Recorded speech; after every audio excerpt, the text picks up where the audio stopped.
Nancy Cordes joins us now from Cleveland. Nancy, let's talk about what happened in Michigan. Clinton heads into Michigan with a double-digit lead in the polls. What went wrong? I think what went wrong was that the Bernie Sanders message was resonating there more than probably either candidate actually realized. You know, he talks about a couple of things all the time. One is income inequality and another is trade. And especially in Michigan, he really hit on one of his central themes, which is that he believes that free trade policies have cost the U.S. tens of thousands of jobs. And in Michigan, not only did he argue that point, but he also argued that Hillary Clinton has favored nearly every big trade policy in recent times.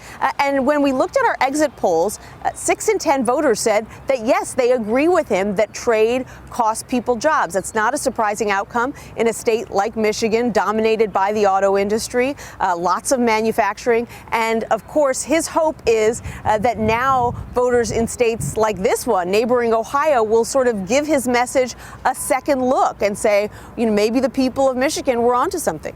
Yeah, Nancy, Hillary Clinton still has a massive lead in the delegate count. But if you believe the story that momentum is everything, I'm wondering how significant is Bernie Sanders' victory in Michigan last night?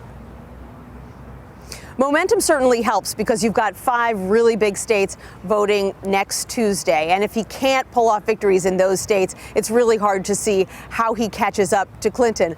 The downside for Bernie Sanders is that he actually ended the night further behind than when he started, because while Mississippi is a much smaller state, they have fewer than a quarter of the delegates up for grabs that Michigan had. Clinton won by more than 80%, and she picked up, I think, something like 29 of the state's delegates to Sanders' 4. So he won by a much narrower margin, only a couple of points in Michigan. He only got a few more delegates than she did. So she still ends the night ahead in delegates, even if she took a blow to her momentum. All right, Nancy Cordes in Cleveland for us. Thank you, Nancy. You're welcome.